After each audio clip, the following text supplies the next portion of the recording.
ਸਤਿ ਸ਼੍ਰੀ ਅਕਾਲ ਜੀ। ਜਦੋਂ ਕੋਈ ਪ੍ਰਵਾਸ ਕਰਦਾ ਤਾਂ ਉਹਦੇ ਪ੍ਰਵਾਸ ਕਰਨ ਦੇ ਪਿੱਛੇ ਜਿਹੜੇ ਪ੍ਰਮੁੱਖ ਕਾਰਨ ਹੁੰਦੇ ਆ, ਫਾਈਨੈਂਸ਼ੀਅਲੀ ਹੁੰਦੇ ਨੇ ਪਹਿਲੇ ਨੰਬਰ ਦੇ ਉੱਤੇ।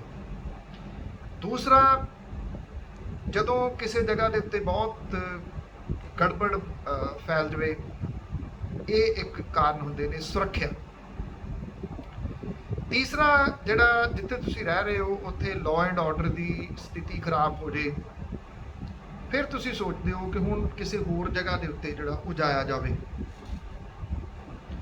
ਜਦੋਂ ਪ੍ਰਵਾਸ ਕਰਦੇ ਆ ਤੁਸੀਂ ਦੁਨੀਆ ਦੇ ਦੂਸਰੇ ਕਿਨਾਰੇ ਦੇ ਉੱਤੇ ਪਹੁੰਚ ਜਾਂਦੇ ਹੋ, ਫਿਰ ਤੁਸੀਂ ਕਿਤੇ ਇਹ ਵੀ ਸੋਚਦੇ ਹੋ ਕਿ ਕੀ ਇਹਦੇ ਤੋਂ ਅੱਗੇ ਕੋਈ ਹੋਰ ਜਗ੍ਹਾ ਹੈ। ਤੁਸੀਂ ਦਫ਼ਤਰਾਂ ਦੇ ਵਿੱਚ ਪਿਆ ਹੋਇਆ ਗਲੋਬ ਦੇਖਿਆ ਹੋਊਗਾ, ਗੋਲ ਜਿਹੜਾ ਉਹ ਧਰਤੀ ਹੈ, ਉਹਨੂੰ ਇੱਕ ਵਾਰੀ ਤੱਕਣਾ। ਇਸ ਕਰਕੇ ਤੱਕਣਾ, ਇਹ ਦੇਖਣਾ ਕਿ ਜਿੱਥੋਂ ਤੁਸੀਂ ਆਏ ਹੋ ਉਹ ਕਿੱਥੇ ਆ, ਤੇ ਕੈਨੇਡਾ ਅਮਰੀਕਾ ਦੇ ਵਿੱਚ ਜਿੱਥੇ ਤੁਸੀਂ ਬੈਠੇ ਹੋ ਉਹ ਕਿੱਥੇ ਆ। ਉਹ ਐਨ ਏਦਾਂ ਦੂਜੇ ਸਿਰੇ ਦੇ ਉੱਤੇ ਆ। ਜਾਂ ਜਦੋਂ ਤੁਸੀਂ ਫਲਾਈਟ ਲੈ ਕੇ ਜਾਂਦੇ ਹੋ, ਕਈ ਲੋਕ ਉਹਦੇ ਵਿੱਚ ਸਿਰਫ ਆਪਣਾ ਦਾਰੂ ਸਿੱਕਾ ਪੀਤਾ ਤੇ ਬਹਿ ਗਏ, ਜਾਂ ਮੂਵੀਆਂ ਜਿਹੜੀਆਂ ਉਹ ਦੇਖ ਲਈਆਂ। ਇਹ ਤੁਸੀਂ ਉਹਦਾ ਜਦੋਂ ਚੱਕਰ ਲਾਉਂਦਾ ਜਹਾਜ਼, ਜੇ ਕਿਤੇ ਉਹ ਤੱਕਿਆ ਛੋਟੀ ਛੋਟੀ ਚੀਜ਼, ਕਿਹੜੇ ਕਿਹੜੇ ਮੁਲਕ ਆ ਰਹੇ ਨੇ, ਕਿਵੇਂ ਜਾ ਰਿਹਾ, ਫਿਰ ਤੁਸੀਂ ਦੇਖਦੇ ਹੋ ਕਿ ਕਿੰਨੀ ਦੂਰ ਉਹ ਫਲਾਈਟ ਜਿਹੜੀ ਆ ਉਹ ਜਾਂਦੀ, ਕਿੰਨੀ ਦੂਰ ਤੁਸੀਂ ਵਸਦੇ ਹੋ। ਤੇ ਜਦੋਂ ਵਿਦੇਸ਼ਾਂ ਦੇ ਵਿੱਚ ਰਹਿੰਦੇ ਹੋ, ਕੈਨੇਡਾ ਦੇ ਵਿੱਚ ਰਹਿੰਦੇ ਹੋ, ਸਰੀਰ ਉੱਥੇ ਹੁੰਦਾ, ਆਤਮਾ ਜਿਹੜੀ ਆ ਤੁਹਾਡੀ ਪਛਾਣ ਹੁੰਦੀ ਹੈ ਜਿਹੜੇ ਪੇਕੇ ਪਿੰਡ ਜਿੱਥੋਂ ਤੁਸੀਂ ਆਏ ਹੋ। ਪੰਜਾਬ ਹੋ ਗਿਆ, ਦੂਜੇ ਸੂਬੇ, ਕਿਸੇ ਵੀ ਸੂਬੇ ਤੋਂ ਜਿੱਥੋਂ ਹੋ ਤੁਸੀਂ। ਇਹ ਚੀਜ਼ ਅਕਸਰ ਅਸੀਂ ਭੁੱਲ ਜਾਂਦੇ ਹਾਂ ਕਿ ਅਸੀਂ ਪ੍ਰਵਾਸ ਕੀਤਾ ਕਿਉਂ, ਕੀ ਕਾਰਨ ਉਹਦੇ ਪਿੱਛੇ ਰਹੇ। ਕੈਨੇਡਾ ਦੇ ਵਿੱਚ ਕੱਲ ਫੇਰ ਇੱਕ ਵਾਰੀ 1000 ਕਿਲੋ ਡਰੱਗ ਫੜੀ ਗਈ, 61 ਮਿਲੀਅਨ ਕੈਨੇਡੀਅਨ ਡਾਲਰ ਦੀ। ਇਹ ਨਹੀਂ ਹੈਗਾ ਕਿ ਇਹ ਇੱਕਦਮ ਜਿਹੜਾ ਸਾਹਮਣੇ ਆ ਗਿਆ ਤੇ ਉਹ ਡਰੱਗ ਦਾ ਕਾਰੋਬਾਰ ਕਰਨ ਲੱਗੇ। ਇਹ ਕਾਰੋਬਾਰ ਪਿਛਲੇ ਕੋਈ ਤੁਸੀਂ ਇਹ ਕਹਿ ਲਓ ਕਿ 12 ਤੋਂ 15 ਸਾਲ ਤੋਂ ਜ਼ਿਆਦਾ ਜਿਹੜਾ ਉਹ ਚੱਲਣਾ ਸ਼ੁਰੂ ਹੋਇਆ। ਜਿਹੜਾ ਇਥੋਂ ਸਿੰਥੈਟਿਕ ਡਰੱਗ ਸੀਗੀ ਭਾਰਤ ਦੇ ਵਿੱਚ, ਉਹ ਜਾਣੀ ਸ਼ੁਰੂ ਹੋ ਗਈ। ਜੇ ਤੁਹਾਨੂੰ ਯਾਦ ਹੋਵੇ, ਜਦੋਂ ਭੋਲਾ ਡਰੱਗ ਮਾਮਲਾ ਆਉਂਦਾ ਤਾਂ ਉਹਦੇ ਵਿੱਚ ਕੁਝ ਨਾਮ ਜਿਹੜੇ ਉਹ ਆਉਂਦੇ ਆ, 10 ਜਿਹੜੇ ਸੀ, ਜਿਨ੍ਹਾਂ ਚੋਂ 9 ਕੈਨੇਡਾ ਦੇ ਸੀ ਤੇ 1 USA ਦਾ ਸੀ। ਉਹਨਾਂ ਦੇ ਅੰਤਰਰਾਸ਼ਟਰੀ ਵਾਰੰਟ ਨਿਕਲੇ ਹੋਏ ਆ। ਉਹ ਲੋਕ ਘੁੰਮਦੇ ਕਿੱਥੇ ਆ? ਤੁਹਾਡੇ ਉਹਨਾਂ ਮੁਲਕਾਂ ਦੇ ਟੂਰਨਾਮੈਂਟਾਂ ਦੇ ਉੱਤੇ, ਤੁਹਾਡੇ ਵੱਲੋਂ ਕੀਤੇ ਜਾਂਦੇ ਸਮਾਜਿਕ ਜਿਹੜੇ ਫੰਕਸ਼ਨ ਨੇ ਉਹਨਾਂ ਦੇ ਉੱਤੇ। ਸਮਾਜਿਕ ਫੰਕਸ਼ਨ ਜਿਹੜਾ ਉਹ ਕੀ ਹੁੰਦਾ ਹੈ? ਜਿਹੜਾ ਸਮਾਜਿਕ ਫੰਕਸ਼ਨ, ਉਹਦੇ ਵਿੱਚ ਤੁਸੀਂ ਆਪਣੇ ਨੇੜੇ ਤੇੜੇ ਵਾਲਿਆਂ ਨੂੰ ਸੱਦਣਾ ਹੁੰਦਾ। ਉਹ ਬੱਚੇ ਦਾ ਜਨਮ ਹੈ, ਕਿਸੇ ਬੱਚੀ ਦਾ ਜਨਮ ਹੈ, ਬੱਚੇ ਬੱਚੀ ਦੀ ਕੋਈ ਰਿੰਗ ਸੈਰਾਮਨੀ ਹੈ, ਬੱਚੇ ਬੱਚੀ ਦਾ ਵਿਆਹ ਹੈ, ਅੱਗੋਂ ਉਹਨਾਂ ਦੇ ਬੱਚਾ ਹੋਇਆ, ਤੁਸੀਂ ਕੋਈ ਘਰ ਨਵਾਂ ਲਿਆ। ਇਸ ਤਰ੍ਹਾਂ ਦੇ ਜਿਹੜੇ ਛੋਟੇ ਛੋਟੇ ਸਮਾਗਮ ਹੁੰਦੇ ਨੇ, ਉਹਨਾਂ ਦੇ ਵਿੱਚ ਸੱਦ ਕੇ ਸਮਾਜਿਕ ਸਾਂਝ ਜਿਹੜੀ ਆ ਉਹ ਵਧਾਉਣੀ ਹੁੰਦੀ ਹੈ। ਜਦੋਂ ਸਮਾਜਿਕ ਸਾਂਝਾਂ ਦੀ ਗੱਲ ਆਈ ਤੇ ਇਹਨਾਂ ਸਮਾਗਮਾਂ ਦੇ ਉੱਤੇ ਉਹ ਲੋਕ ਜਿਨ੍ਹਾਂ ਦੇ ਨਾਮ ਬੋਲਦੇ ਸੀਗੇ ਉਹ ਵੀ ਆਉਣੇ ਸ਼ੁਰੂ ਹੋਏ, ਉਹਨਾਂ ਦੀਆਂ ਫੋਟੋਆਂ ਆਉਣੀਆਂ ਸ਼ੁਰੂ ਹੋਈਆਂ। ਫਿਰ ਉੱਥੋਂ ਇੱਕ ਨਾਮ ਨਿਕਲਿਆ, ਪਤਵੰਤੇ ਸੱਜਣ। ਬਈ ਕੰਮ ਤਾਂ ਇਹ ਕੀ ਕਰਦੇ ਆ ਤੇ ਇਹ ਪਤਵੰਤੇ ਕਿਉਂ ਨੇ? ਉਹ ਤੋਂ ਪਿੱਟਣ ਵੀ ਲੱਗੇ ਕੁਝ ਜਿਹੜੇ ਸੀਗੇ ਲੋਕ ਕਿ ਇਹ ਪਤਵੰਤੇ ਸੱਜਣ ਸਾਨੂੰ ਜਿਹੜਾ ਉਹ ਕਹਿ ਰਹੇ ਨੇ। ਪਿੱਟਣਾ ਉਹ ਨਹੀਂ ਹੁੰਦਾ ਜਿਹਦੇ ਉੱਤੇ ਜਾ ਕੇ ਲੱਗਦੀ ਹੈ। ਖੈਰ, ਉਹ ਜਿਹੜੇ ਲੋਕ ਜਿਨ੍ਹਾਂ ਦੇ ਨਾਮ ਉਦੋਂ ਸਾਹਮਣੇ ਆਏ, ਉਹਨਾਂ ਦਾ ਕੀ ਸਮਾਜਿਕ ਬਾਈਕਾਟ ਹੋ ਗਿਆ? ਕਿ ਲੋਕਾਂ ਨੇ ਉਹਨਾਂ ਨੂੰ ਆਪਣੇ ਫੰਕਸ਼ਨਾਂ ਤੋਂ ਸੱਦਣੋਂ ਬੰਦ ਕਰ ਦਿੱਤਾ? ਨਹੀਂ, ਕਿਤੇ ਨਹੀਂ ਜਿਹੜਾ ਉਹ ਕੀਤਾ। ਉਹ ਜਿਉਂ ਦੇ ਤਿਉਂ ਲੋਕਾਂ ਦੇ ਵਿੱਚ ਵਿਚਰਦੇ ਰਹੇ, ਅੱਜ ਵੀ ਵਿਚਰ ਰਹੇ ਨੇ। ਉਹਨਾਂ ਨੇ ਬਹੁਤ ਸਾਰੇ ਲੋਕਾਂ ਦੇ ਮਨਾਂ ਦੇ ਅੰਦਰ ਕੁਝ ਅਜਿਹੀਆਂ ਖਾਹਿਸ਼ਾਂ ਪੈਦਾ ਕਰ ਦਿੱਤੀਆਂ, ਬਈ ਜੇ ਇਹ ਇੰਨੇ ਅਮੀਰ ਹੋ ਸਕਦੇ ਆ ਤੇ ਅਸੀਂ ਕਿਉਂ ਨਹੀਂ। ਜੇ ਫਲਾਂ ਬੰਦੇ ਦੇ ਕੋਲੇ 3 ਘਰ ਹੋ ਸਕਦੇ ਆ ਤੇ ਮੇਰੇ ਕੋਲੇ ਕਿਉਂ ਨਹੀਂ? ਜੇ ਫਲਾਂ ਵਿਅਕਤੀ ਦੇ ਕੋਲੇ ਇੰਨੀ ਮਹਿੰਗੀ ਗੱਡੀ ਹੋ ਸਕਦੀ ਆ ਤੇ ਮੇਰੇ ਕੋਲੇ ਕਿਉਂ ਨਹੀਂ? ਜਿਹੜੇ ਵਿਦੇਸ਼ਾਂ ਦੇ ਵਿੱਚ ਜਦੋਂ ਆਪਾਂ ਜਾਂਦੇ ਆ ਤਾਂ ਉਹ ਚਾਹੇ ਕੈਨੇਡਾ ਜਿਹੜਾ ਹੈ ਉਹਨੂੰ ਕੈਨੇਡਾ ਨੂੰ ਦੀ ਲੈਂਡ ਆਫ ਓਪਰਚੁਨਿਟੀ ਕਿਹਾ ਜਾਂਦਾ, ਜਿੱਥੇ ਤੁਸੀਂ ਕੁਝ ਵੀ ਜਿਹੜਾ ਉਹ ਹਾਸਲ ਕਰ ਸਕਦੇ ਹੋ। ਇਹ ਨਹੀਂ ਹੈਗਾ ਕਿ ਜੇ ਕਿਸੇ ਵਿਅਕਤੀ ਕੋਲੇ ਬਹੁਤ ਵੱਡਾ ਘਰ ਹੈ ਤੇ ਉਹਨੇ ਕੋਈ ਡਰੱਗ ਦੇ ਕਾਰੋਬਾਰ ਤੋਂ ਬਣਾਇਆ ਜਾਂ ਉਹਨੇ ਕੋਈ 2 ਨੰਬਰ ਦੀ ਕਮਾਈ ਕਰਕੇ ਬਣਾਇਆ। ਜੇ ਉਹਦੇ ਕੋਲੇ ਬਹੁਤ ਵੱਡੀ ਕਾਰ ਹੈ, ਬਹੁਤ ਵੱਡੀਆਂ ਕਾਰਾਂ ਨੇ, ਬਹੁਤ ਮਹਿੰਗੀਆਂ ਕਾਰਾਂ ਨੇ, ਤੇ ਉਹਨੇ ਕੋਈ 2 ਨੰਬਰ ਦਾ ਕਾਰੋਬਾਰ ਕਰਕੇ ਬਣਾਈ ਆ, ਉਹ ਮਿਹਨਤ ਦੇ ਨਾਲ ਵੀ ਬਣਦੀ ਆ। ਉੱਥੇ ਮਿਹਨਤ ਨੂੰ ਜਿਹੜਾ ਉਹ ਫਲ ਲੱਗਦਾ। ਬਹੁਤ ਸਾਰੇ ਲੋਕ ਨੇ ਪੁਰਾਣੇ ਗਏ ਹੋਏ ਖਾਸ ਤੌਰ ਦੇ ਉੱਤੇ, ਉਹਨਾਂ 'ਚ ਕੁਝ ਇਹ ਚੀਜ਼ਾਂ ਜਿਹੜੀਆਂ ਉਹ ਹੈਗੀਆਂ ਨੇ, ਉਹ ਇਹਨਾਂ ਕਦੀ ਇਸ ਤਰ੍ਹਾਂ ਦੇ ਧੰਦਿਆਂ ਦੇ ਵਿੱਚ ਨਹੀਂ ਪਏ। ਹਾਲਾਂਕਿ ਮੈਨੂੰ ਯਾਦ ਹੈ 90ਵਿਆਂ ਦੇ ਵਿੱਚ ਕੁਝ ਲੋਕ ਕਾਰਾਂ ਦੀ ਚੋਰੀ ਵਗੈਰਾ ਕਰਦੇ ਹੁੰਦੇ ਸੀਗੇ। ਉਹ ਪੰਜਾਬੀ ਭਾਈਚਾਰੇ ਦੇ ਵਿੱਚੋਂ ਲੋਕ ਸੀਗੇ। ਬੜੀ ਨਫ਼ਰਤ ਦੇ ਨਾਲ ਉਹਨਾਂ ਦੇ ਨਾਮ ਲਏ ਜਾਂਦੇ ਸੀ, ਬੜੀ ਨਫ਼ਰਤ ਦੇ ਨਾਲ ਉਹਨਾਂ ਨੂੰ ਵੇਖਿਆ ਜਾਂਦਾ ਸੀ ਵੀ ਇਹ ਕਾਰਾਂ ਚੋਰੀ ਕਰਦੇ ਆ। ਕਾਰਾਂ ਚੋਰੀ ਵੀ ਉਹ ਇੰਸ਼ੋਰੈਂਸ ਦੇ ਨਾਲ ਹੇਰਾਫੇਰੀ ਜਿਹੜੀ ਉਹ ਕਰਦੇ ਹੁੰਦੇ ਸੀ। ਤੇ ਅੱਜ ਤੁਸੀਂ ਦੇਖੋ ਹਾਲਾਤ ਕਿਸ ਤਰ੍ਹਾਂ ਬਦਲ ਗਏ। ਜਿਹੜੇ ਲੋਕ ਡਰੱਗ ਦੇ ਧੰਦਿਆਂ ਦੇ ਵਿੱਚ ਸ਼ਾਮਲ ਨੇ ਉਹਨਾਂ ਦੇ ਨਾਮ ਆਉਂਦੇ ਆ, ਕੁਝ ਹਫ਼ਤਿਆਂ ਤੋਂ ਬਾਅਦ ਮੁੜ ਕੇ ਸਾਰਾ ਕੁਝ ਜਿਹੜੀ ਗੱਲ ਆਈ ਗਈ ਹੋ ਜਾਂਦੀ ਹੈ। ਬਹੁਤ ਸਾਰੇ ਇਸ ਤਰ੍ਹਾਂ ਦੇ ਲੋਕ ਨੇ ਜਿਹੜੇ ਤੁਹਾਡੇ ਆਲੇ ਦੁਆਲੇ ਉੱਥੇ ਰਹਿੰਦੇ ਆ ਕੈਨੇਡਾ ਅਮਰੀਕਾ ਦੇ ਵਿੱਚ, ਜਿਨ੍ਹਾਂ ਨੇ ਬਹੁਤ ਮੋਟਾ ਪੈਸਾ ਇਸ ਜ਼ਹਿਰ ਵੇਚ ਕੇ ਬਣਾਇਆ। ਬਹੁਤ ਸਾਰੇ ਘਰਾਂ ਦੇ ਉਹ ਪੁੱਤ ਖਾ ਗਏ, 4-5 ਸਾਲ ਜੇਲ੍ਹ ਦੇ ਵਿੱਚ ਲਾਏ, ਮੁੜ ਕੇ ਲਾ ਕੇ ਆ ਗਏ ਤੇ ਉਹੀ ਪੈਸਾ ਕੱਢ ਲਿਆ। ਅੱਜ ਆਰਾਮ ਪ੍ਰਸਤੀ ਦੇ ਨਾਲ ਉਸ ਪੈਸੇ ਨੂੰ ਵਰਤ ਰਹੇ ਆ। ਸਮਾਜਿਕ ਕੰਮਾਂ ਦੇ ਵਿੱਚ ਉਹਨਾਂ ਦੀ ਇਨਵੋਲਵਮੈਂਟ ਓਨੀ ਹੋਈ ਆ ਜਿੰਨੀ ਕਿਸੇ ਸਮੇਂ ਸੀ। ਲੋਕਾਂ ਨੂੰ ਇਹ ਭੁੱਲ ਗਿਆ ਕਿ ਇਹਨਾਂ ਨੇ ਜ਼ਹਿਰ ਵੇਚ ਕੇ ਪੈਸਾ ਬਣਾਇਆ, ਇਹ ਇੰਨਾ ਸਮਾਂ ਜੇਲ੍ਹ ਦੇ ਵਿੱਚ ਲਾ ਕੇ ਆਏ ਤੇ ਪੁੱਠੇ ਕੰਮਾਂ ਤੋਂ ਇਹਨਾਂ ਨੇ ਪੈਸਾ ਬਣਾਇਆ। ਲੋਕਾਂ ਨੇ ਗੱਲ ਕਰਨੀ ਜਿਹੜੀ ਉਹ ਛੱਡ ਦਿੱਤੀ ਉਹਨਾਂ ਦੇ ਬਾਰੇ ਦੇ ਵਿੱਚ। ਨਹੀਂ ਛੱਡੋ, ਸਾਨੂੰ ਉਹਦੇ ਨਾਲ ਕੀ। ਜਦੋਂ ਇਹ 10 ਬੰਦੇ ਜਿਹੜੇ ਸੀਗੇ ਜਿਨ੍ਹਾਂ ਦੇ ਨਾਮ ਉਦੋਂ ਇੰਟਰਨੈਸ਼ਨਲ ਡਰੱਗ ਰੈਕਟ ਦੇ ਵਿੱਚ ਆਏ ਸੀ, ਉਹ ਇੱਥੇ ਖਬਰਾਂ ਦੇ ਰੂਪ ਦੇ ਵਿੱਚ ਸੀ। ਜਦੋਂ ਉਹ ਖਬਰਾਂ ਜਿਹੜੀਆਂ ਉਹ ਸਾਹਮਣੇ ਆਈਆਂ ਤਾਂ ਉਹ ਖਬਰਾਂ ਦੇਣੀਆਂ ਪੈਣੀਆਂ ਸੀ, ਤੁਸੀਂ ਉਹਨੂੰ ਲੁਕੋ ਨਹੀਂ ਸੀ ਸਕਦੇ। ਉਹਦੇ ਤੋਂ ਜੋ ਧਮੱਚੜ ਜਿਹੜਾ ਸੀ ਉਹ ਮਚਿਆ। ਜੋ ਕੁਝ ਕੈਨੇਡਾ ਦੇ ਵਿੱਚ ਹੋਇਆ, ਮੈਂ ਉਸ ਪਾਸੇ ਵੱਲ ਨਹੀਂ ਜਾਣਾ ਚਾਹੁੰਦਾ। ਉਹਦੇ ਵਿੱਚ ਕਿਹੜੇ ਕਿਹੜੇ ਲੋਕ ਸੀ, ਇਹਨਾਂ ਨੇ ਕਿਵੇਂ ਮੀਟਿੰਗਾਂ ਕੀਤੀਆਂ ਟੋਰਾਂਟੋ ਦੇ ਵਿੱਚ, ਕਿਵੇਂ ਜਿਹੜਾ ਸੀ ਉਹ ਮੈਨੂੰ ਥਾਂ ਥਾਂ ਦੇ ਉੱਤੇ ਰੇਡੀਓ ਦੇ ਉੱਤੋਂ ਜਿਹੜਾ ਨਹੀਂ ਉਹ ਹਟਾਇਆ। ਕੀ ਉਹਦੇ ਨਾਲ ਕੀ ਫਰਕ ਪੈ ਗਿਆ? ਕੋਈ ਫਰਕ ਨਹੀਂ ਪਿਆ। ਜਿਹੜੀ ਰੋਟੀ ਮੈਨੂੰ ਮਿਲਣੀ ਆ, ਜਿਹੜੀ ਮੇਰੀ ਕਿਸਮਤ ਦੇ ਵਿੱਚ ਲਿਖੀ ਹੋਈ ਆ, ਉਹ ਕੋਈ ਵਿਅਕਤੀ ਨਹੀਂ ਖੋ ਸਕਦਾ, ਚਾਹੇ ਉਹ ਜਿੰਨਾ ਮਰਜ਼ੀ ਪਾਵਰਫੁਲ ਕਿਉਂ ਨਾ ਹੋਵੇ ਦੁਨੀਆ ਦਾ। ਮੇਰੀ ਰੋਟੀ ਨਹੀਂ ਉਹ ਖੋ ਸਕਦਾ, ਮੇਰੀ ਕਿਸਮਤ ਨਹੀਂ ਉਹ ਖੋ ਸਕਦਾ। ਜਿਹੜੀ ਲਿਖੀ ਆ ਉਹ ਉਸੇ ਤਰੀਕੇ ਨਾਲ ਚੱਲਦੀ ਰਹਿਣੀ ਹੈ। ਮੈਂ ਉਹ ਚੱਲ ਕੇ ਵੀ ਸਾਰਾ ਕੁਝ ਆਪਣੀ ਚਾਲੇ ਚੱਲੀ ਗਿਆ। ਫਿਰ ਇਹਨਾਂ ਨੇ ਜਿਹੜਾ ਸੀਗਾ ਉਹ ਮਿਲ ਕੇ ਪੈਸੇ ਇਕੱਠੇ ਤੱਕ ਜਿਹੜਾ ਉਹ ਕੀਤੇ ਕਰਕੇ ਫਿਰ ਕੇਸ ਜਿਹੜਾ ਉਹ ਪਵਾਇਆ।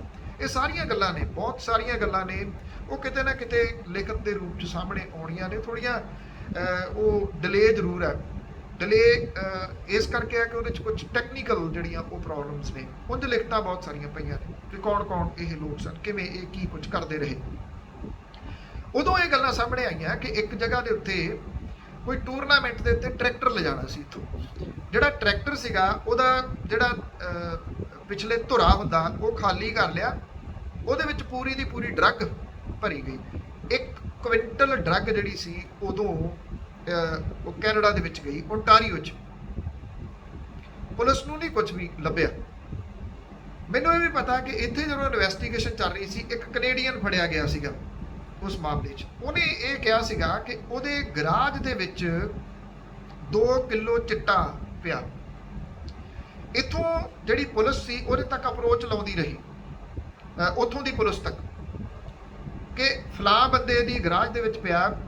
ਉਹਨਾਂ ਨੇ ਕੁਝ ਨਹੀਂ ਕੀਤਾ, ਕੋਈ ਨਹੀਂ ਚੁੱਕਣ ਗਿਆ। ਸ਼ਾਇਦ ਇਹ ਉਹ ਸਮਾਂ ਸੀਗਾ ਜੇ ਉਦੋਂ ਕਿਤੇ ਕਾਬੂ ਪਾ ਲਿਆ ਜਾਂਦਾ ਤੇ ਅੱਜ ਵਰਗੇ ਹਾਲਾਤ ਜਿਹੜੇ ਸੀ ਉਹ ਕੈਨੇਡਾ ਦੇ ਨਾ ਬਣਦੇ ਜੋ ਅੱਜ ਇਹਨਾਂ ਸਮਗਲਰਾਂ ਨੇ ਬਣਾ ਦਿੱਤੇ। ਹੁਣ ਜਿਹੜੀ ਭਾਈਚਾਰਾ ਉਹ ਅਜੇ ਵੀ ਫਸਿਆ ਕਿੱਥੇ ਹੋਇਆ, ਬਹੁਤ ਮਹਿੰਗੇ ਮਹਿੰਗੇ ਘਰਾਂ ਦੇ ਚੱਕਰਾਂ 'ਚ। ਰੀਅਲ ਸਟੇਟ ਤੁਸੀਂ ਦੇਖੋ, ਪੈਂਡੈਮਿਕ ਚੱਲ ਰਿਹਾ, ਮਹਾਮਾਰੀ ਫੈਲੀ ਹੋਈ ਆ। ਇਹ ਨਹੀਂ ਪਤਾ ਕੱਲ ਨੂੰ ਕੀ ਬਣਨਾ ਕੀ ਨਹੀਂ ਬਣਨਾ, ਇਹਦੇ ਤੇ ਕੰਟਰੋਲ ਹੋਊਗਾ ਨਹੀਂ ਹੋਊਗਾ, ਨੋਬਡੀ ਨੋਸ। ਇਹ ਠੀਕ ਹੈ ਕਿ ਅੱਜ ਵੈਕਸੀਨ ਆ ਗਈ, ਬੜੀ ਤੇਜ਼ੀ ਦੇ ਨਾਲ ਵੈਕਸੀਨੇਟ ਜਿਹੜੇ ਉਹ ਹੋ ਰਹੇ ਨੇ ਲੋਕ, ਹੌਲੀ ਹੌਲੀ ਖੁੱਲ ਰਿਹਾ। ਖੁੱਲਣ ਤੋਂ ਬਾਅਦ ਡਰ ਇਹ ਵੀ ਹੈ, ਤੀਸਰੀ ਵੇਵ ਹੈ, ਉਹਦੇ 'ਚ ਕਿਹਨੇ ਬਚਣਾ ਕਿਹਨੇ ਨਹੀਂ ਬਚਣਾ। ਮੈਂ ਜਦੋਂ ਵੀ ਦੇਖਦਾ ਆਲੇ ਦੁਆਲੇ ਤੇ ਮੈਂ ਯਾਦ ਕਰਦਾ ਉਹਨਾਂ ਲੋਕਾਂ ਨੂੰ ਜਿਹੜੇ ਇਸ ਮਹਾਮਾਰੀ ਦੀ ਭੇਟ ਚੜ੍ਹ ਗਏ।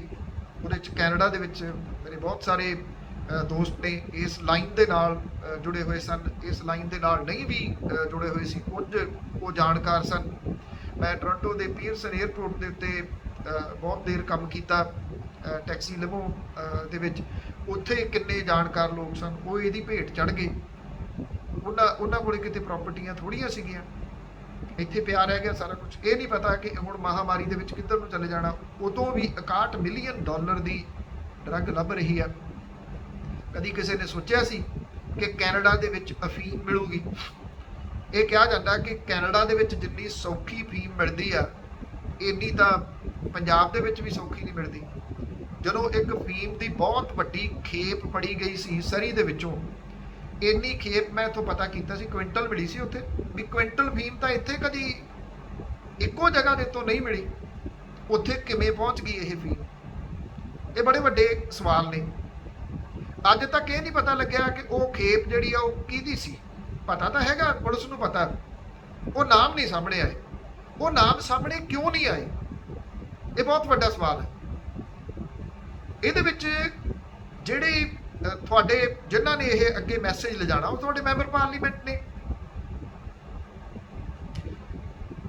ਅੱਜ ਤੋਂ 20 ਸਾਲ ਪਹਿਲਾਂ ਜਦੋਂ ਕਿਸੇ ਨੇ ਨੋਮੀਨੇਸ਼ਨ ਲੜਨੀ ਸੀ ਜਾਂ ਮੈਂਬਰ ਪਾਰਲੀਮੈਂਟ ਦੀ ਚੋਣ ਲੜਨੀ ਹੁੰਦੀ ਸੀ, ਤੇ ਉਹ ਫੰਡ ਰੇਜ਼ ਡਿਨਰ ਕਰਦਾ ਸੀ।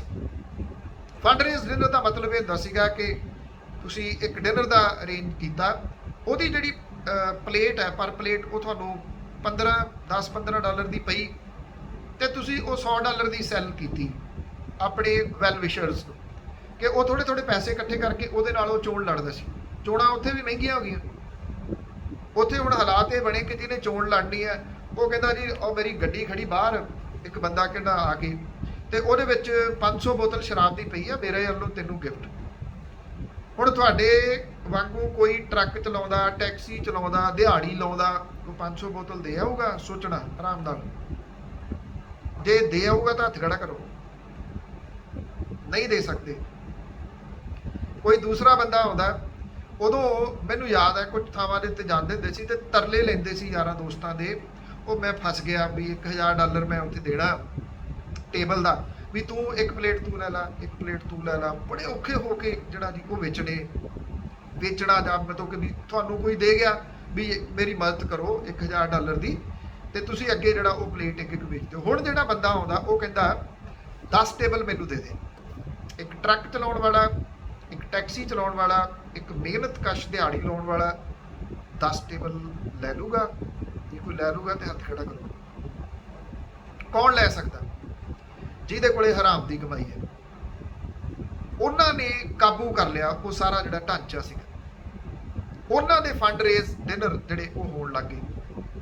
ਬੜੇ ਸਾਰੇ ਸ਼ਹਿਰਾਂ ਦੇ ਮੇਅਰ ਵੀ ਚਰਚਿਤ ਰਹਿੰਦੇ ਆ ਇਸ ਮਾਮਲੇ ਦੇ ਉੱਤੇ। ਮੈਂਬਰ ਪਾਰਲੀਮੈਂਟ ਤਾਂ ਰਹਿੰਦੇ ਹੀ ਆ, ਮੇਅਰ ਵੀ ਜਿਹੜੇ ਉਹ ਚਰਚਿਤ ਰਹਿੰਦੇ ਆ ਕਿ ਕੌਣ ਬਣਾਉਂਦਾ ਉਹਨਾਂ ਨੂੰ।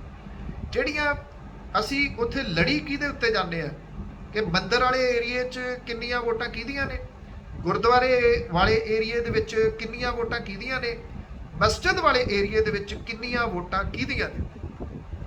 ਜਿਹੜੀਆਂ ਵੰਡੀਆਂ, ਜਿੱਥੋਂ ਮੈਂ ਗੱਲ ਸ਼ੁਰੂ ਕੀਤੀ ਸੀ ਪ੍ਰਵਾਸ ਦੀ, ਜਿਹੜੀਆਂ ਵੰਡੀਆਂ ਇੱਥੋਂ ਛੱਡ ਕੇ ਗਏ, ਧਰਮਾਂ ਦੇ ਨਾਂ ਦੇ ਉੱਤੇ ਤੁਹਾਨੂੰ ਲੜਾਇਆ ਜਾ ਰਿਹਾ। ਇੱਥੇ ਦਲਿਤ ਜਿਹੜਾ ਉਹ ਡਿਪਟੀ ਸੀਐਮ ਲਾਵਾਂਗੇ ਜੀ, ਇੱਕ ਪਾਰਟੀ ਕਹਿੰਦੀ ਜੀ ਦਲਿਤ ਨੂੰ ਸੀਐਮ ਲਾਵਾਂਗੇ, ਇੱਕ ਪਾਰਟੀ ਕਹਿੰਦੀ ਸਿੱਖ ਫੇਸ ਹੀ ਸੀਐਮ ਬਣਾਵਾਂਗੇ।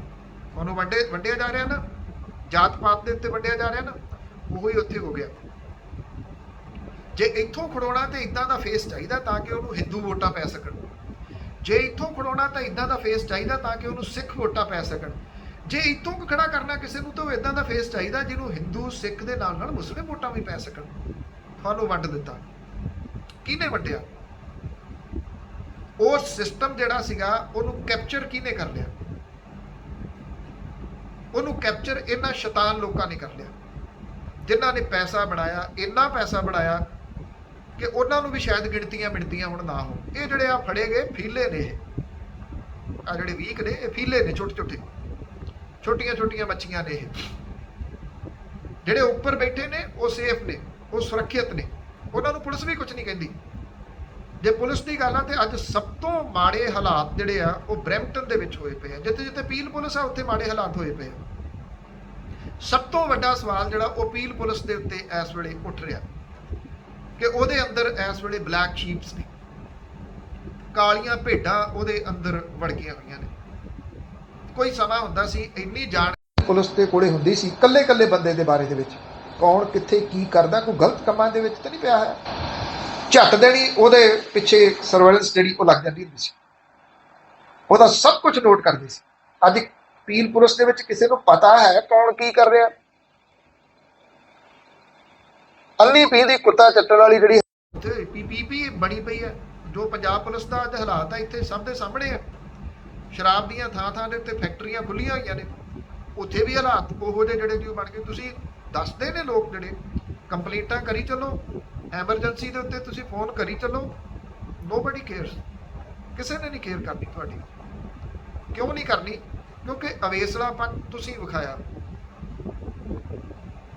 ਤੁਸੀਂ ਕਦੀ ਨਹੀਂ ਇਹ ਸੋਚਿਆ ਕਿ ਅਸੀਂ ਜਿੱਥੋਂ ਗਏ ਸੀ ਉਹ ਛੱਡ ਕੇ ਕਿਉਂ ਗਏ ਸੀ, ਤੇ ਜਿੱਥੇ ਅਸੀਂ ਰਹਿਣਾ ਉਸ ਸੁਸਾਇਟੀ ਨੂੰ ਅਸੀਂ ਸੁਰੱਖਿਅਤ ਕਿਵੇਂ ਰੱਖਣਾ।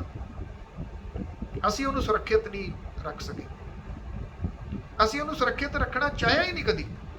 ਅਸੀਂ ਚਾਹਿਆ ਉਹ ਸਮਾਜਿਕ ਤਾਣਾ ਬਾਣਾ ਜਿਹੜਾ ਉਹ ਬੁਣ ਲਿਆ ਕਿ ਉਹਦੇ ਵਿੱਚ ਅਸੀਂ ਬਹੁਤ ਵੱਡਾ ਘਰ ਲੈ ਕੇ ਕਿਸੇ ਨੂੰ ਦਿਖਾਉਣ ਦੇ ਚੱਕਰਾਂ ਦੇ ਵਿੱਚ ਵੀ ਹੁਣ ਫਲਾਂ ਬੰਦੇ ਜਿਹੜੇ ਉਹਨਾਂ ਨੂੰ ਸੱਦੋ, ਤੇ ਉਹਦੇ ਵਿੱਚ ਫਿਰ ਉਹ ਤੁਹਾਡੇ ਮੈਂਬਰ ਪਾਰਲੀਮੈਂਟ ਵੀ ਜਿਹੜੇ ਜੀ ਉਹ ਆ ਗਏ, ਉਹ ਵੀ ਸਰਟੀਫਿਕੇਟ ਲੈ ਕੇ ਕੱਚ 'ਚ ਮਾਰ ਕੇ ਤੁਹਾਡੇ ਘਰੇ ਆ ਜਾਣੇ। ਅੱਛਾ ਅਖੰਡ ਪਾਠ ਹੈ, ਦੇਖੋ ਜੀ ਨਾ ਇਹਦੇ ਉੱਤੇ ਇਹਦਾ ਜਿਹੜਾ ਜਿਨ੍ਹਾਂ ਨੇ ਤੁਹਾਨੂੰ ਰਿਪਰੈਜ਼ੈਂਟ ਕਰਨਾ ਸੀਗਾ, ਤੁਸੀਂ ਉਹਨਾਂ ਕੋਲੋਂ ਕਿੱਥੇ ਉਲਝ ਕੇ ਰਹਿ ਗਏ ਕਿ ਮੇਰਾ ਕੋਈ ਰਿਸ਼ਤੇਦਾਰ ਆਉਣਾ, ਉਹਦੇ ਵਾਸਤੇ ਇੱਕ ਲੈਟਰ ਤਾਂ ਦਿਓ ਤਾਂ ਕਿ ਉਹਨੂੰ ਵੀਜ਼ਾ ਜਿਹੜਾ ਉਹ ਲੱਗ ਜੇ। ਉਹਨੂੰ ਵੀ ਇਸ ਗੱਲ ਦਾ ਪਤਾ ਕਿ ਇਹਨਾਂ ਦੀ ਦੌੜ ਇੱਥੋਂ ਤੱਕ ਹੈ, ਇਹਨਾਂ ਨੂੰ ਇੱਕ ਲੈਟਰ ਮਿਲ ਗਿਆ ਤੇ ਬਸ ਉਹਦੇ ਵਿੱਚ ਇਹ ਖੁਸ਼ ਹੋ ਜਾਣਗੇ। ਤੇ ਉਹ ਲੈਟਰ ਦੇ ਦਿਓ, ਇੱਕ ਲਿਖੀ ਲਿਖਾਈ ਜਿਹੜੀ ਇਬਾਰਤ ਹੈ ਸਟੈਂਡਰਡ, ਉਹਦੇ ਉੱਤੇ ਨਾਮ ਭਰਿਆ ਤੁਹਾਡਾ ਤੇ ਦਿਓ।